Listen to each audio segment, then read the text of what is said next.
2 வெங்காயம், 2 தக்காளி, 1 மிளகாய், உப்பு சேர்த்து அரைச்சிருக்கேன். இது வெங்காய சட்னிக்கு. இந்த ஒரே அடுப்பையே பார்த்தீங்கன்னா அகலமாகவும் வச்சுக்கலாம், கம்மியாகவும் வேணாலும் வச்சுக்கலாம். பாத்திரத்துக்கு தகுந்த மாதிரி, பாத்திரத்தோட அகலத்துக்கு தகுந்த மாதிரி. இப்போ பாருங்களேன், இந்த அளவுக்கு மாற்றியாச்சு. இல்லைன்னா இன்னும் அகலமாக வர மாதிரி வச்சுக்கலாம். அந்த மாதிரி இப்போ கொஞ்சமாக எண்ணெய் ஊற்றி வச்சுருக்கேன். கொஞ்சம் எண்ணெய் இதுக்கு தாராளமாக தேவைப்படும். அதுவும் கொஞ்சம் நல்லெண்ணெய் ஊற்றணும். தாளிக்கிறதுக்கு முதல்ல இந்த எண்ணெய் ஊற்றிக்கிட்டு அப்புறமா நல்லெண்ணெய் ஊற்றிக்கலாம். ஊற்றிட்டு கொஞ்சம் கடுகும் உளுத்தம்பருப்பு மட்டும்.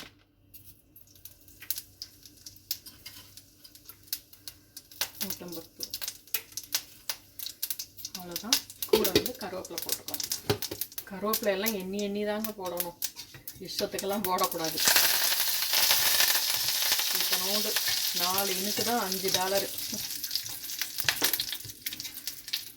இப்போ இந்த அரைச்சி பார்த்தீங்களா, ஆட் பண்ணிவிட்டு நல்லா இந்த இதில் கொதித்து தண்ணி சுண்டி வர அளவுக்கு, எண்ணெய் பிரிஞ்சு வர மாதிரி அந்த அளவுக்கு கொதிக்க விட்டுறணும். என்ன ஒன்று, இந்த சட்னி கொதிக்கும்போது கையில் மேலே எல்லாம் தெரிச்சிடும், பார்த்து ஜாக்கிரதையாக இருக்கணும்.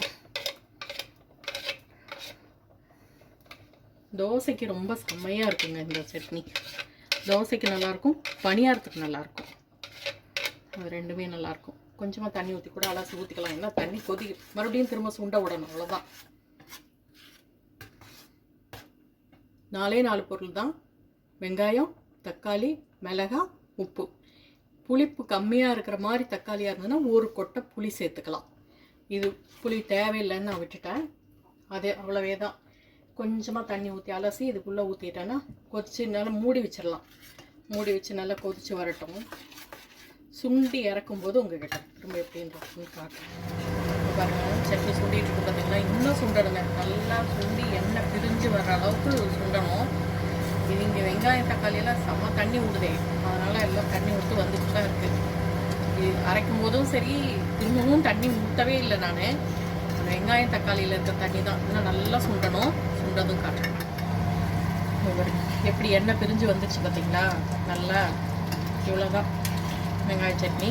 அப்படியே அடுப்பை நிறுத்திட்டு இந்த சூட்லேயே கொஞ்சம் நேரம் இருந்துச்சுன்னா இன்னும் கொஞ்சம் நேரம் நல்லா வதங்கிடும். அவ்வளோதாங்க, வெங்காய சட்னியும் ரெடி ஆயிடுச்சு.